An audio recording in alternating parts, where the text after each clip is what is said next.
बोलो जयकारा पीर बजरंगी। हर हर महादेव। गालियों का समय दोपहर के बाद है। तो अंदर ही अंदर एक सुरंग टाइप का है जो कि इस किले को गंगा जी से जोड़ता है। मिर्जापुर की शूटिंग यहीं हुई थी। खा लो भाई। खा रहा हूँ। मुंह दिखाने लायक नहीं बचा। अब मुंह दिखाने लायक। एक है ब्लॉगर जीजा और एक है बकचोद बेचारा। पेट में चारा पड़ेगा तभी बेचारा कुछ बोल पाएगा। के लिए सब बजरंगी की कृपा है। तो बनारस में आने के बाद हमने जो स्टे किया था वो यहाँ पे किया था। देवर्ग करके है इनका ये होम स्टे, देवर्ग रेसिडेंसी।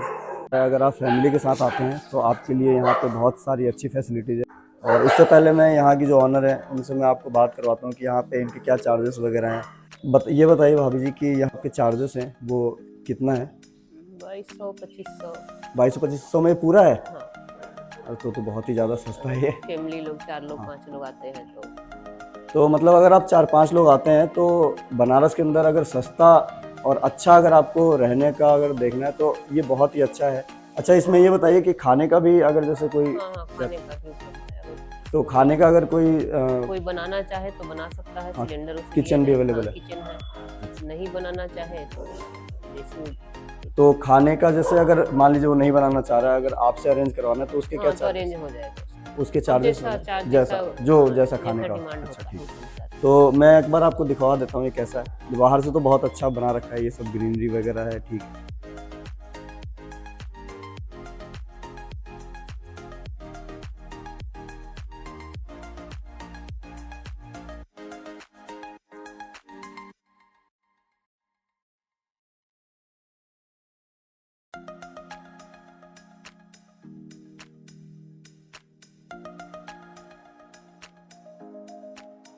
तो यहाँ पे आप आ सकते हैं, स्टे कर सकते हैं अपनी फैमिली के साथ बनारस में आराम से 10 दिन 5 दिन जो भी रुकना है आप रुक सकते हैं। चार्जेस बहुत ज़्यादा सही है। ये मैं आपको दिखा देता हूँ, ये booking.com पे भी अवेलेबल है।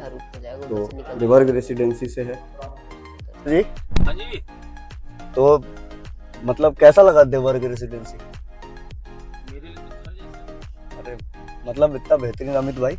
भाई मैं तो पहली बार आया और सच बताऊं तो लगा ही नहीं कि मतलब किसी होम स्टे में आया हूँ। मतलब स्टे छोड़िए, बस होम ही है ये। किचन भी है, सब कुछ है। और सबसे बड़ी बात जो यहाँ के ऑनर हैं, उनका नेचर उनका प्रेम ऐसा है कि मतलब भाभी कहा तो वो भाभी ही है। अब पकड़ पकड़ के ले जाके हाँ, खिलाया भैया, भाभी ही है अब। जबरदस्ती खिलाने वाला होटल वाला नहीं देगा बहुत कभी आपको। शानदार। और नेचर वाइज बहुत बढ़िया है। अगर आपको स्टे करना है तो यहाँ आइए, परिवार के साथ आइए, बिल्कुल आराम से रुकिए भाई। 6-7 लोगों का परिवार आराम से यहाँ रह सकता है। किचन मिलेगा आपको, आप खाना बनाइए यहाँ पे। और बनारस जैसी जगह में इतना कन्वीनियंट जगह आपको नहीं मिलेगी। नहीं मिलेगी भाई, नहीं मिलेगी। With all amenities। हाँ, बहुत with all चीज़ें। amenities सारी एक्चुअली। तो आज हमारा तीसरा दिन है और आज सबसे पहले जो हम आए हैं संकट मोचन हनुमान मंदिर। तो अंदर फोन अलाउ नहीं होगा यहाँ भी।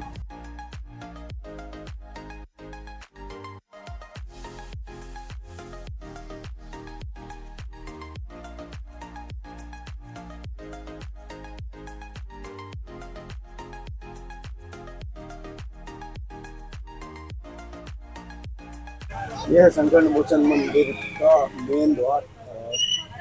यहाँ से अंदर अलाउ नहीं है फोन।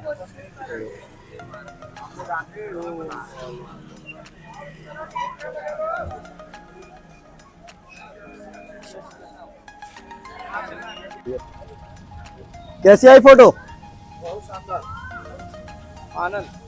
बोलो जयकारा पीर बजरंगी। हर हर महादेव। संकट मोचन हनुमान मंदिर में दर्शन करने के बाद अब हम लोग जा रहे हैं दुर्गा कुंड मंदिर। वहाँ पे दर्शन करके फिर निकलेंगे हम लोग रामनगर किला के लिए, कालीन भैया के इलाके में। और वहाँ का भी दिखाएंगे आपको कि कैसा है वहाँ नज़ारा, कहाँ पे वो पंचर वाला था और कहाँ पे गुड्डू भैया ने गाली दी थी पंचर जुड़वाते हुए। तो आगे बने रहिए। भगवान का नाम लीजिए। अभी भगवान का नाम लीजिए। थोड़ा सुबह सुबह का समय, थोड़ी देर बाद आएंगे। गालियों का समय दोपहर के बाद है। एक मंदिर पड़ता है, त्रिदेव मंदिर है। तो अब यहाँ भी एक बार दर्शन करके फिर आगे निकलेंगे।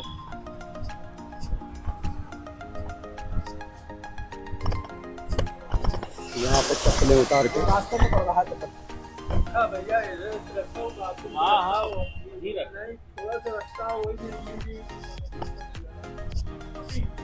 यहाँ त्रिदेव मंदिर का ये मुख्य गेट, मुख्य द्वार है ये।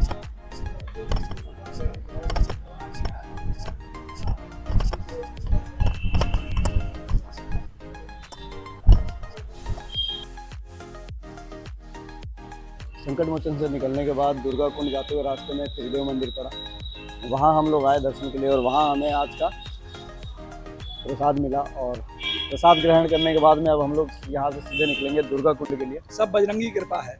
रास्ते में सत्यनारायण तुलसी मानस मंदिर भी पड़ा, हम यहाँ भी दर्शन करेंगे। उसके बाद में अब आगे दुर्गा कुंड के लिए चलेंगे। तो रास्ते में जो भी मंदिर पड़ रहे हैं सब जगह दर्शन कर रहे हैं, वही मंदिर तो मंदिर है। मंदिर के अंदर का जो दृश्य है वो कुछ इस तरीके का है। ये जो मंदिर है बेसिकली यहाँ पे श्री राम दरबार है, अन्नपूर्णा माता का मंदिर है और सत्यनारायण जी का मंदिर है ये।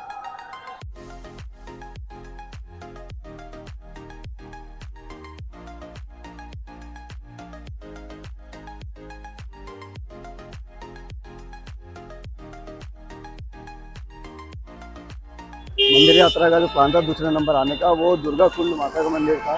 तो रास्ते में मंदिर पड़े जिसकी वजह से हम यहाँ पे चौथे नंबर पे आए हैं। और अब यहाँ पे दर्शन करने के बाद में फिर हम यहाँ से निकलेंगे मिर्ज़ापुर काली मैया के किले को देखने।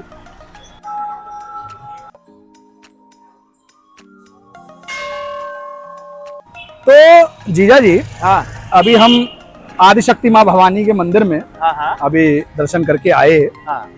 तो 9 देवी के 9 स्वरूप जो हम जानते हैं, तो आप कुछ अंदर कुछ बता रहे थे।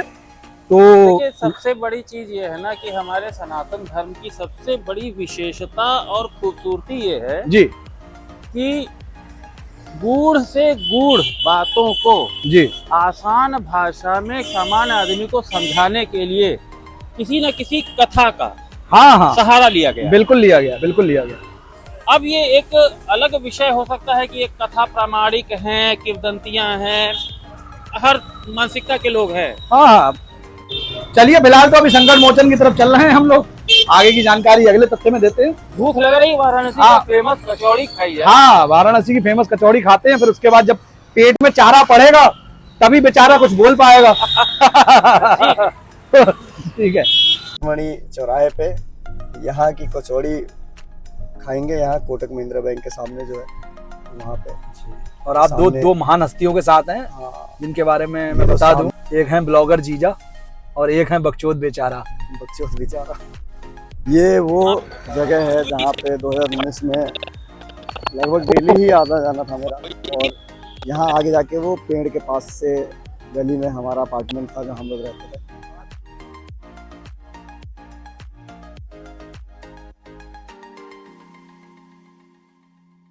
तो यहाँ पे आके जलेबा खा रहे हैं। देखो, 1, ये 2 और ये 3। तीसरे वाले तो ये रहे और दूसरे वाले देखो हम ये रहे, और तीसरे वाले मुंह छुपा रहे हैं जलेबा खाने में। खा लो भाई। खा रहा हूँ। मुंह दिखाने लायक नहीं बचा। अब मुंह दिखाने लायक।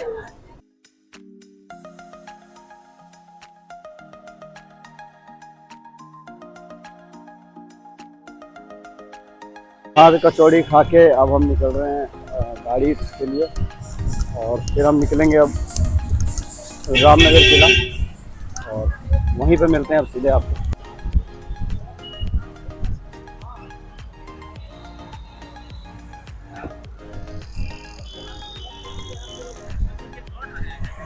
अब निकलते हैं भाई हम लोग रामनगर किला के लिए। जितना समय भी रहा हूँ बनारस में, वहीं दुर्गा कुंड रहा।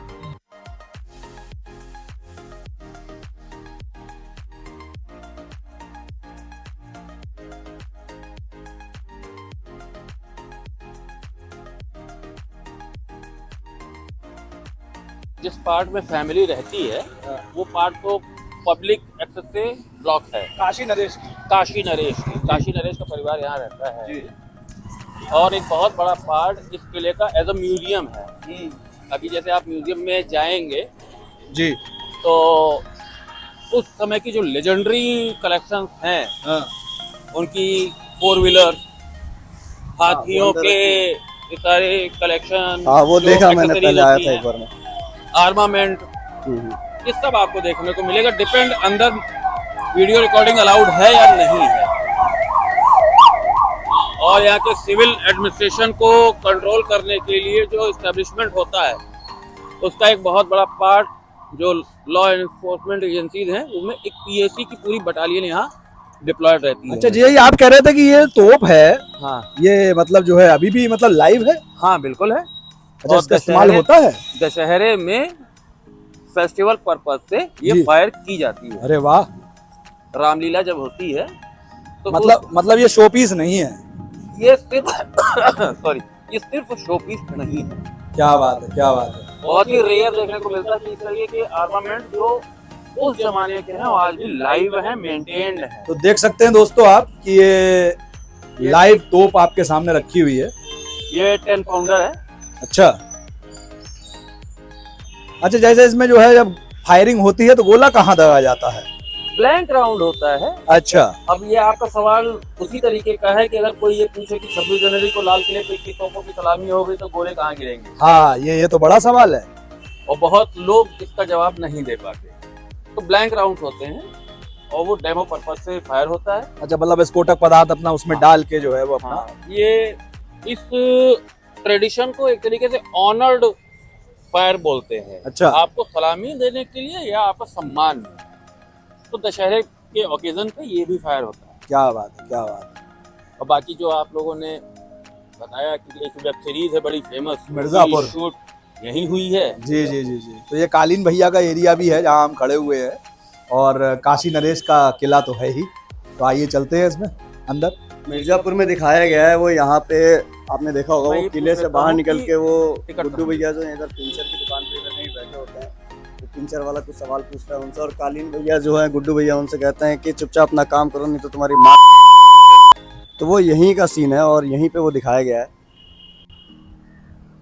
भैया यहाँ पे वो जो मिर्जापुर की शूटिंग हुई थी, वो पंचर वाले दुकान की जो शूटिंग है जिसमें वो गुड्डू भैया गाली देता पंचर वाले को, वो यहीं की है आसपास की। कहाँ की है? तो 500 मीटर दूर है वो वाली दुकान जहाँ गुड्डू भैया ने गाली दी थी, और ये है रामनगर किला। तो ये तो मूवी का एक पार्ट हो गया। बाकी अंदर बहुत सारी चीज़ें हैं, म्यूजियम है, और ये जो काशी नरेश का जो किला है आज भी इनका परिवार यहाँ पे रहता है।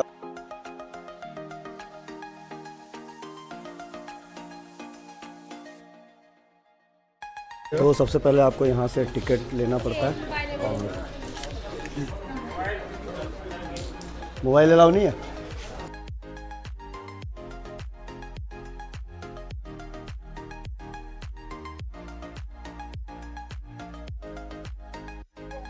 इस गेट को अगर आप सही से देखेंगे कुछ देर में आपको लगेगा कि मुन्ना भैया की गाड़ियां इसी गेट से अंदर आ रही हैं।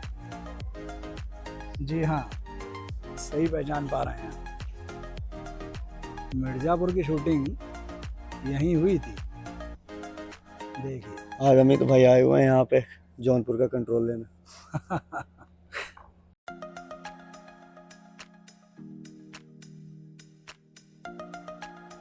ये रामनगर किले से पीछे साइड गेट है जहाँ से डायरेक्ट आप गंगा जी की तरफ आ सकते हैं, और यहाँ एक मंदिर है, ये महादेव।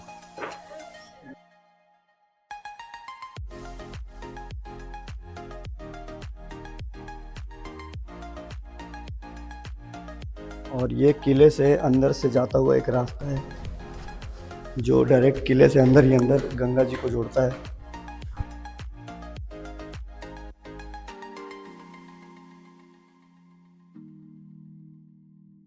तो अंदर ही अंदर एक सुरंग टाइप का है जो कि इस किले को गंगा जी से जोड़ता है। ये रहा रामनगर किला। बस यहीं तक यात्रा थी हमारी रामनगर किला की। अब यहाँ से एग्जिट करके अब हम सीधे निकलते हैं यहाँ से सारनाथ के लिए, और अब सारनाथ में ही मुलाकात होगी आपसे। बीच में लस्सी नहीं दिखाओगे? लस्सी, ये इनका है शिव प्रसाद लस्सी भंडार। देख के तो बहुत ही स्वादिष्ट लग रहा है। आप देखते हैं पीने के बाद। पंडित जी भोग लगाओ जल्दी। हाँ, मैं बहुत थक गया हूँ और मुझे लस्सी की बहुत सख्त आवश्यकता है, और मैं आ गया हूँ ये रबड़ी वाली लस्सी खाने। बताइए कैसा लगा आपको? अत्यंत स्वादिष्ट, बहुत बढ़िया। आप भी ग्रहण करिए साहब। तो लस्सी के साथ ही आज का वाराणसी ब्लॉग भी हमारा समाप्त होता है। अब हम अगले ब्लॉग में आपको दिखाएंगे सारनाथ, और चैनल को सब्सक्राइब कर लीजिएगा, बेल आइकन प्रेस कर दीजिएगा, जिससे हमारी वीडियोस की नोटिफिकेशन आपको मिलती रहें। अब मिलते हैं सीधा सारनाथ में।